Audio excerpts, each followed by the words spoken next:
السلام علیکم جی، تو کیسے ہو آپ سب لوگ؟ میں ہوں ردا اور آپ لوگ ہو میرے یوٹیوب چینل ردا فاطمہ ناولز پہ۔ پیچھے کے شور کو اگنور کرنا کیونکہ بہت زیادہ شور آئے گا۔ میں بالکنی میں آ کے وائس اوور دے رہی ہوں تو لازمی سی بات ہے پیچھے سے آوازیں آئیں گی۔ دوسری بات یہ کہ میں ناول کو سٹارٹ کرتی ہوں، زیادہ باتیں نہیں کروں گی۔ یہ منظر سیول کی ایک اسٹریٹ روڈ سنگ سو ڈونگ کا تھا۔ وہ اس وقت اپنی بیوٹی سیلون کی اوپننگ کر رہی تھی۔ آج وہ تھوڑی لیٹ ہو گئی تھی ورنہ وہ اپنا پارلر جلدی کھول لیتی تھی۔ جب اچانک اس کی نظر اپنے پارلر کے بالکل سامنے والی سڑک پر پڑی جہاں پر کسی ریسٹورنٹ میں رینوویشن کا کام چل رہا تھا، تبھی اس کے پاس سے کوئی لڑکا گزرا۔ اس نے اس کو مخاطب کیا، سنیں، کیا آپ مجھے یہ بتا سکتے ہیں یہ سامنے ریسٹورنٹ میں کیا ہو رہا ہے؟ کیا آپ کو نہیں پتہ؟ نہیں، یہ ریسٹورنٹ کسی نئے اونر نے خرید لیا ہے۔ اچھا، وہ حیران ہوئی تھی اور پھر اپنے پارلر کے اندر چلی گئی۔ کچھ دیر میں اس کے مینیجر آئی اور بولی، میم وہ شیزا، کیا آپ کو پتہ ہے کہ سامنے والے ریسٹورنٹ کا اونر کتنا ہینڈسم ہے؟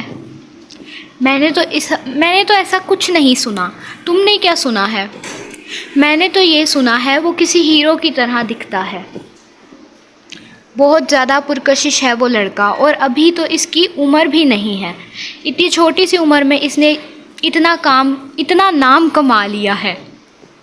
تو میں کیا کروں، وہ خوبصورت ہو یا نہ ہو، شیزو بولی تھی۔ اب جاؤ اور اپنے کام پر دھیان دو۔ جی ٹھیک ہے، وہ یہ کہتے ہوئے جا چکی تھی۔ تب ہی شیزو اپنے خیالوں میں گم ہو گئی۔ آخر کنگ سے اپنے لوگوں کے مرنے کا حساب کیسے لوں؟ ابھی تک تو اس کے چہرے سے بھی کوئی واقف نہیں ہے، نہ ہی اس کا سب سے قریبی دوست ساحل، جس کو سب جانتے ہیں۔ وہ تو ایسے رات کے اندھیرے میں آتا ہے جیسے خود رات آئی ہو۔ میں کیسے پتہ لگاؤں گی؟ ابھی وہ یہ سب سوچ ہی رہی تھی جب اس کی نظر اپنے پارلر کے شیشے پر پڑی۔ اس نے دیکھا ایک بلیک کلر کی سپورٹس کار آ کر سامنے والے ریسٹورنٹ کے باہر رکی تھی، اور پھر ایک لڑکا اس میں سے باہر نکلا جس نے خود کالے رنگ کے ٹراؤزر شرٹ پہنی ہوئی تھی، اور اس کے بال اس کے ماتھے پر بکھرے پڑے تھے۔ وہ حیرانگی سے سامنے کا منظر دیکھ رہی تھی، اور اتنے میں ہی وہ لڑکا ریسٹورنٹ کے اندر داخل ہو گیا، اور شیزو ابھی یہ سوچ ہی رہی تھی کہ ریسٹورنٹ تو ابھی اوپن نہیں ہوا تھا تو یہ کون آ گیا تھا۔ اور تب ہی شیزو کو تجسس پیدا ہوا اور وہ اپنے پارلر سے نکل کر ریسٹورنٹ کی طرف جانے لگی۔ ریسٹورنٹ کے اندر داخل ہوتے سار سامنے ہی وہ کھڑا کسی سے بات کر رہا تھا، ایکسکیوز می، اور اس لڑکے نے اس کی طرف مڑ کر دیکھا، اور پھر شیزو اس کو دیکھتی ہی رہ گئی۔ وہ لڑکا بس اس کو دیکھتا رہا، کچھ نہیں بولا۔ جب شیزو بولی، کیا یہ ریسٹورنٹ آپ کا ہے؟ وہ بس اتنا ہی بولا۔ تو کیا اس کی اوپننگ بھی ہو چکی ہے؟ اف، یہ کتنا روڈ ہے، شیزو نے دل میں سوچا۔ جب میں یہاں پر موجود ہوں تو لازمی سی بات ہے اوپننگ ہو چکی ہے، کیا آپ کو نظر نہیں آ رہا؟ اور شیزو اپنا پاؤں پٹکتے ہوئے ریسٹورنٹ سے باہر نکل آئی، اور اس کے دماغ میں اس وقت یہی چل رہا تھا کہ وہ ایسے کیسے کسی سے جا کر بات کر سکتی تھی، اور میں نے تو اس کا نام بھی نہیں پوچھا۔ لیکن اس کی نیلی گہری جھیل جیسی آنکھیں مجھے کسی کی یاد دلا رہی تھی۔ ابھی وہ یہ سوچ ہی رہی تھی جب اچانک شیزو کو خیال آیا کہ اس نے کنگ کے بارے میں سن رکھا تھا کہ وہ بھی گہری نیلی آنکھوں کا مالک تھا، لیکن اس نے اس بات کو اس طریقے سے درگزر کیا کہ شاید یہ اس کا اپنا وہم تھا، کیونکہ کنگ انڈر ورلڈ کا ڈان تھا اور یہ ایک معمولی سے ریسٹورنٹ کا مالک جو اپنے پیسوں پر اکڑ رہا تھا، اور کنگ پورے سیول کو اپنی ٹھوکر پر رکھنے والا انسان تھا۔ وہ اپنے ریسٹورنٹ میں کھڑا حیرانگی سے باہر کے دروازے کی طرف دیکھ رہا تھا۔ عجیب پاگل لوگ آ گئے ہیں، بلٹ ٹرین کی طرح آئی تھی اور میزائل کی طرح بھاگ گئی، اور میری انکوائری تو ایسے کر رہی تھی جیسے کہیں کی پرائم منسٹر ہو۔ وہ یہ کہتا ہوا اپنی چیئر پر جا کر بیٹھ گیا۔ اس کا ریسٹورنٹ اس کی آنکھوں کی طرح ہی گہرے نیلے رنگ میں اس نے بنوایا تھا۔ نیلے رنگ کے ساتھ اس نے ریسٹورنٹ میں جو ٹیبلز اور چیئر پڑی تھیں وہ سفید رنگ کی تھی۔ وہ اپنی چیئر پر بیٹھا اور لیپ ٹاپ کو کھول کر اپنے سامنے رکھ دیا تبھی اس کی گھڑی کے اوپر ساحل کا میسج آیا۔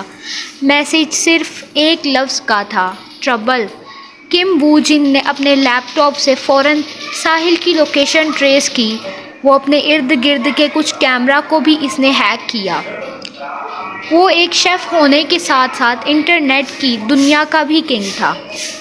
وہ اپنی چیئر پر پیچھے ٹیک لگا کر بیٹھ گیا اور اس وقت اس کے لیپ ٹاپ پر اس کے علاقے کا منظر نظر آ رہا تھا، جہاں پر ساحل موجود تھا اور شیزو اور اس کی کنگ کی گاڑیوں کو دیکھا گیا۔ شیزو اور اس کی گینگ کی گاڑیوں کو دیکھا گیا۔ یہ منظر دیکھتے ہی وو جن اٹھا اور ریسٹورنٹ سے باہر نکل گیا۔ اپنی گاڑی میں بیٹھتے ہوئے تیز رفتار سے گاڑی چلاتے ہوئے وہ تقریباً 15 منٹ بعد اپنے اپارٹمنٹ میں موجود تھا۔ وہ 5 کالے رنگ کی گاڑیاں کنگ کی ایجنسی کے آگے آ کر رکی تھیں۔ در حقیقت وہ ایجنسی تو صرف نام کی ایجنسی تھی، اصل میں وہ کنگ کا علاقہ تھا۔ اس وقت ساحل اور اس کی گینگ کے کچھ ممبرز اس وقت ایجنسی کے اندر موجود تھے جب شیزو اپنی گاڑی سے اتری، اور اس کے ساتھ اس کی گینگ کے ممبر بھی نیچے اترے۔ جب شیزو کے آدمی نے اس سے پوچھا، میم کیا آپ واقعی کنگ کو تلاش کرنا چاہتی ہیں، اس سے پنگا لینا چاہتی ہیں؟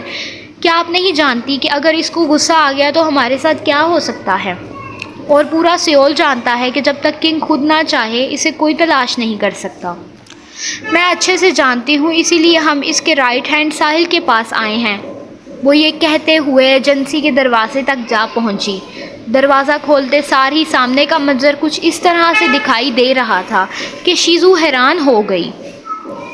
شیزو نے اپنے جانے کی خبر پہلے ہی کنگ کی لوگوں تک پہنچا دی تھی، لیکن سامنے کے منظر سے ایسا کچھ نہیں لگ رہا تھا کہ سیول کی دوسری بڑی گینگ کنگ کے علاقے میں آ رہی تھی۔ سامنے کی ایک کرسی پر ساحل ٹانگ پر ٹانگ چڑھائے، کانوں میں ہیڈ فون لگائے کمپیوٹر کے آگے بیٹھا کافی پی رہا تھا، اور شیزو کو یہ منظر دیکھتے ہی چڑ ہونے لگی۔ وہ غصے میں ساحل کی طرف گئی اور اس کی کرسی کو لات ماری، جب ساحل نے فوراً اپنے کانوں سے ہیڈ فونز اتارے اور اٹھ کے کھڑا ہو گیا۔ ارے شیزو آنٹی، آپ آ گئی، چائے پئیں گی؟ اور شیزو اس کے گریبان پکڑتے ہوئے بولی، ابے آنٹی ہوگی تیری بہن۔ اور اب ساحل کے چہرے کے تاثرات یکدم بدلے تھے۔ اس نے شیزو کے ہاتھ سے اپنا گریبان چھڑواتا ہوا وہ واپس اپنی کرسی پر ٹانگ پہ ٹانگ رکھ کر بیٹھ گیا۔ لگ ہی نہیں رہا تھا کہ یہ وہی ساحل ہے جو کچھ سیکنڈ پہلے مسکرا رہا تھا۔ تب ہی ساحل بولا، کیا تم واقعی کنگ کو تلاش کرتے ہوئے یہاں تک آ پہنچی ہو، جبکہ پورا سیول جانتا ہے کنگ کو اس کی مرضی کے بنا کوئی نہیں مل سکتا؟ پھر بھی تم منہ اٹھا کر یہاں پر چلی آئی۔ کیا تم واقعی اپنی تباہی کو اپنے سامنے کھڑا دیکھنا چاہتی ہو وہ شیزا؟ ساحل کی باتیں سنتے ہی شیزو ایک پل کے لیے حیران رہ گئی۔ وہ جانتی تھی ساحل کنگ کا رائٹ ہینڈ ہے، لیکن اس کو یہ بھی پتا تھا کہ ساحل کافی مزاحیہ مزاج کا مالک تھا۔ لیکن آج اس نے ساحل کا نیا روپ دیکھا تھا، جو شاید ساحل بہت کم لوگوں کو دکھاتا تھا، اور وہ جان چکی تھی کہ ساحل کنگ کا رائٹ ہینڈ کیوں تھا۔ وہ اس وقت اپارٹمنٹ میں موجود تھا اور ڈریسنگ ٹیبل کے سامنے کھڑا اپنے حلیے کو بدل رہا تھا۔ وہ اس وقت کالے رنگ کی پینٹ اور لانگ کوٹ میں تھا، جس کے اندر اس نے بلیک ہائی نیک شرٹ پہنی تھی۔ شیشے میں دیکھتے ہوئے اس نے اپنے بالوں کو اپنے ماتھے پر بکھیر لیا۔ ڈریسنگ ٹیبل پر پڑی گن اٹھا کر اس نے اپنی پینٹ کی جیب میں ڈالی، اور ڈریسنگ ٹیبل پر ہی پڑا بلیک ماسک اٹھا کر اس نے اپنے چہرے پر لگایا۔ اب فقط اس کی نیلی آنکھیں نظر آ رہی تھیں۔ ڈریسنگ ٹیبل کے اندر ایک خفیہ ڈرار کے اندر سے اس نے اپنا کنگ کا تاج نکال کر اپنی شرٹ پر لگایا اور اپارٹمنٹ کے دروازے کی طرف بڑھ گیا۔ اپارٹمنٹ میں داخل تو وو جن ہوا تھا، لیکن اپارٹمنٹ سے باہر کنگ نکلا تھا۔ اپارٹمنٹ سے نکلنے کے بعد وہ فوراً اپنی بلیک کلر کی سپورٹس کار میں بیٹھا۔ کچھ ہی دیر میں کنگ کی گینگ کے ممبر ساحل کے پیچھے آ کر کھڑے تھے۔ کیا تم تھوڑی دیر انتظار کرنا پسند کرو گی، کیونکہ کوئی پتہ نہیں ہے کنگ کب آتا ہے اور آئے گا بھی کہ نہیں؟ کیا اس کو تمہاری پرواہ نہیں ہے؟ شیزو ساحل کے اوپر اپنی گن تانتے ہوئے بولی، اور ساحل کہکا لگاتا ہوا اپنی کرسی سے اٹھ کھڑا ہوا۔ کیا تم نہیں جانتی شیزو، کنگ کی سلطنت میں اس کو کسی کی ضرورت نہیں ہے، وہ اکیلا ہی کافی ہے۔ تب ہی شیزو نے تب ہی شیزو نے اپنی گن اوپر کر کے فائر کیا اور ساحل برق رفتاری سے اپنے پاس میں کھڑے بندے کو اپنی جگہ پر کھڑا کر کے وہ پیچھے کی طرف بھاگا۔ اتنے میں ہی دونوں گینگ کے لوگوں نے اپنے اپنے ہتھیار نکال لیے، جیسے اب سارے جنگ کرنے کے لیے تیار کھڑے تھے۔ تب ہی شیزو ایک بار پھر بولی، کیا تم میں سے کوئی کنگ کو یہاں پر لا سکتا ہے؟ اور ساحل پیچھے کی طرف بھاگتا ہوا اونچی آواز میں بولا، نہیں آنٹی، وہ اپنی مرضی سے ہی آئے گا۔ تب ہی ساحل نے پوری ایجنسی کی لائٹ بند کر دی۔ ساحل نے دل میں سوچا، اندھیرے میں یہ لوگ اندھوں کی طرح گولیاں تو نہیں چلائیں گے اپنے آدمیوں پر، اور اگر چلائی تو ہو سکتا ہے ان کے اپنے آدمی ہی مارے جائیں۔ اور ساحل یہ سوچتے ہوئے ایک ٹیبل کے نیچے جا بیٹھا، کنگ اب تجھے میری لاش ہی ملے گی بھائی، کیونکہ سامنے والی تیری طرح دماغ سے پیدل ہے۔ وہ آہستہ آواز میں بولتا ہوا وہیں پر بیٹھا رہا۔ اسی طرح کچھ دیر میں گولیاں چلنے کی آواز آئی۔ اتنی ہی دیر میں باہر کا دروازہ کھلا اور اس سناٹے میں کسی کے قدموں کا شور سنائی دیا۔ اس کے بوٹس کی آہٹ سے سب کے دل دہل چکے تھے، ہر کوئی اپنی جگہ پر ساکت ہو گیا تھا۔ ساحل سمجھ چکا تھا کہ کون آیا ہے، کیونکہ ساحل کا دل جانتا تھا کہ ان کو کس سے ڈرنا چاہیے۔ تبھی ساحل ٹیبل کے نیچے سے نکلتے ہوئے اٹھ کھڑا ہوا اور ہنستے ہوئے بولا، شیزو، تم جس کو ڈھونڈتے ہوئے یہاں پر پہنچی تھی، لو وہ آپ پہنچا ہے۔ اور تب ہی ساحل لائٹ آن کرنے کے لیے آگے بڑھا اور اپنا سر دیوار میں دے مارا۔ اندھیرے میں اس کو کچھ نظر نہیں آ رہا تھا، مگر پھر بھی اس نے لائٹ آن کی۔ تبھی کنگ چلتا ہوا ہال کے درمیان میں آ کر کھڑا ہو گیا۔ جب کنگ کی گینگ کے سارے لوگ اس کے پیچھے آ کر ایک گھٹنے پر سر نیچے کر کے بیٹھ گئے، ساحل بھی اپنی جگہ سے کنگ کے رائٹ سائڈ پر آ کر کھڑا ہو گیا۔ اب سامنے کا منظر کچھ ایسا لگ رہا تھا جیسے رات کا بادشاہ آ چکا ہو، کیونکہ سیول کا کنگ وہاں پر اس وقت موجود تھا۔ وہ اپنے کوٹ کی جیب میں ہاتھ ڈالتے ہوئے بولا، تم نے بلایا اور ہم چلے آئے۔ اس کی آواز اتنی گہری تھی کہ سب کی روح کانپ اٹھی تھی۔ شیزو کے دل میں بھی ایک انجانا سا خوف پیدا ہوا تھا۔ اس وقت سیول کی دو بڑی گینگز آمنے سامنے کھڑی تھیں، اور اس پوری بلڈنگ میں صرف ایک ہی شخص موجود تھا جس کو کسی چیز کا ڈر نہیں تھا۔ وہ بغیر ڈر کے وہاں پر ان سب کے سامنے کھڑا تھا۔ کنگ کے دشمن تو اس سے ڈرتے ہی تھے، لیکن کنگ کے گینگ کے اپنے ممبر بھی اس سے خوف زدہ رہتے تھے، کیونکہ جب کنگ قدم اٹھاتا تھا تو کسی کام کے لیے، تو اس کا مطلب یہی ہوتا تھا کہ یقیناً کام کوئی بڑا تھا، اور اگر وہ آیا ہے تو اپنے ساتھ تباہی بھی لے کر آئے گا۔ کنگ کی گہری نیلی جھیل جیسی آنکھیں اس وقت شیزو پر مرکوز تھیں، اور شیزو ساکت کھڑی اس وقت کنگ کی آنکھوں میں دیکھ رہی تھی۔ تبھی ساحل نے ساتھ میں پڑی چیئر کنگ کے پاس رکھی اور کنگ اس پر ٹانگ پہ ٹانگ رکھ کر بیٹھا۔ کنگ نے اپنی بات شروع کی، شیزو، تم مجھے بتانا پسند کرو گی کہ تم نے اتنا ہنگامہ کس لیے کیا تھا؟ وہ تحمل مزاجی سے بات کر رہا تھا جب شیزو اس کو دیکھتے ہوئے بولی، تم نے میرے آدمیوں کو مارا تھا، تم نے ان کی ٹانگوں پر گولیاں ماری تھیں۔ ہاں ماری تھی، کیا کر لو گی تم؟ کیا تم نہیں جانتی کہ میں نے انہیں کیوں مارا تھا؟ لیکن کنگ، تم نے غلطی کی تھی، کیا تم اپنی غلطی کی صفائی نہیں دو گے؟ اور کنگ ماسک کے اندر سے طنزیہ ہنسا اور پھر بولا، کیا تمہیں لگتا ہے کہ کنگ کو کسی بھی چیز کی صفائی دینے کی ضرورت ہے شیزو؟ شیزو وہاں پہنچی تو اپنے آدمیوں کا بدلہ لینے کے لیے تھی، لیکن اب وہ کنگ کی نیلی جھیل جیسی گہری آنکھوں میں کھو چکی تھی، اور اسے کنگ سے کسی عجیب سی کشش کا احساس ہو رہا تھا، جو کہ شاید اس نے آج کے دن میں ہی پہلے کہیں اور بھی محسوس کی تھی۔ میں مانتی ہوں کہ تم کنگ ہو، لیکن اس کا مطلب یہ تو نہیں کہ تمہارا جو دل کرے تم وہ کرو، شیزو اس کی آنکھوں میں دیکھتے ہوئے بولی۔ تبھی کنگ کے چہرے کے تاثرات بدلے اور وہ ایک پل میں اپنی کرسی سے اٹھ کر کھڑا ہوا، اور وہاں پر سب کے دل دہل گئے تھے۔ شیزو جو کچھ دیر پہلے اس کے سامنے بے خوف بول رہی تھی، وہ ایک دم خاموش ہو گئی تھی۔ جب کنگ نے اپنی جیب سے گن نکالی اور شیزو کے پاس میں کھڑے آدمی کے سر میں شوٹ کر دیا، وہ وہیں پر اپنا دم توڑ گیا۔ پھر کنگ شیزو کی طرف بڑھا اور اس کے پاس جا کر مدھم آواز میں بولا، کیا تمہیں اب بھی لگتا ہے کہ مجھے تمہارے سوالوں کے جواب دینے چاہیے؟ اور اتنا بولتے ہی کنگ واپس مڑا اور جا کر اپنی کرسی پر بیٹھ گیا۔ شیزو تو جیسے اس کی گہری آواز میں اور اس کی نیلی آنکھوں میں کھوئی اس کو بس دیکھے جا رہی تھی۔